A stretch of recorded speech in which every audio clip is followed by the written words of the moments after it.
All right, I thought I'd show you guys what we're working on today. It's been definitely a long time coming, but we're replacing the rear door gasket on our bus.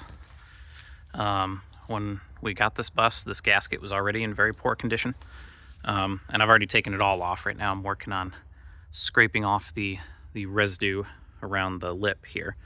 But yeah, basically, like even down here, this piece of the gasket was like completely detached from itself on the edges and from the bus itself. So every time we'd open the door, it would stick to the door, and then it would like fall off of here, and we'd have to remember to pick it up from the ground and put it back up, and it was just becoming a hassle. And there's definitely a draft that comes through all around the edges of the door when it gets pretty windy. So finally, we decided to break down and just buy a new door gasket.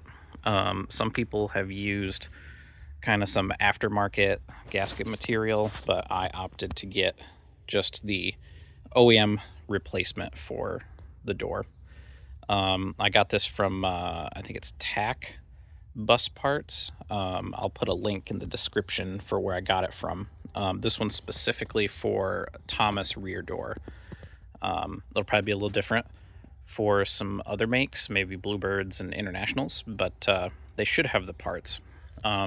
Overall, this is a pretty expensive gasket. It's about just over $100 for it.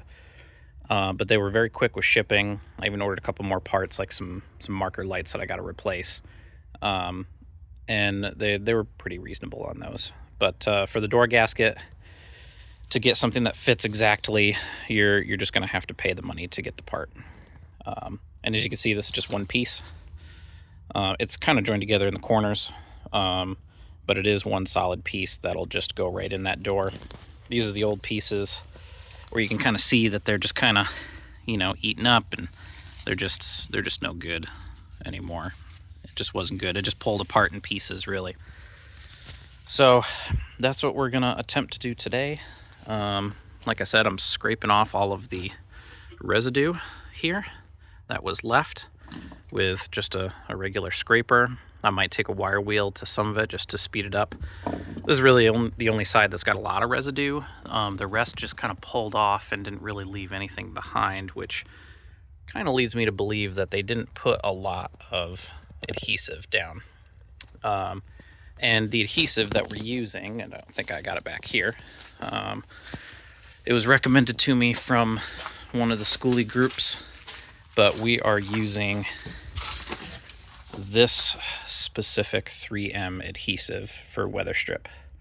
It takes about 24 hours to cure, and I was told to put a little bit on the gasket itself and around the door frame until it's tacky, and then stick the gasket to the door, and then put some painter's tape around it to hold it in place.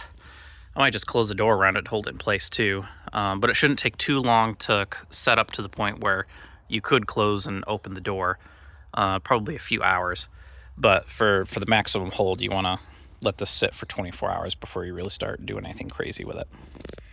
So yeah, that's what we're up to, and I'll provide an update when we're all done with it. All right, it's finally dark, and we got the whole gasket put on all the way around. And I put a bunch of masking tape to hold it in place so the sealant can cure. Might have to fix up the bottom one a little bit, I don't know, but it's holding in place. And the door definitely takes a little bit more pressure to actually seal it, which is good. And there's Kira girl up there. Hi, Kira. And I also checked out here to see if I could see any daylight or light coming through from the inside of the bus to the outside, which I can't anymore. With the old gasket, I was able to see quite a bit of light leaking around the edges. So this definitely means we have a way better seal than we used to. Not that we were actually getting any water in, but it'll definitely help with the drafts coming through the door. So yeah, I'll provide a little better picture or a video update once I get all this masking tape off. It's got to sit for 24 hours, and then we should be good.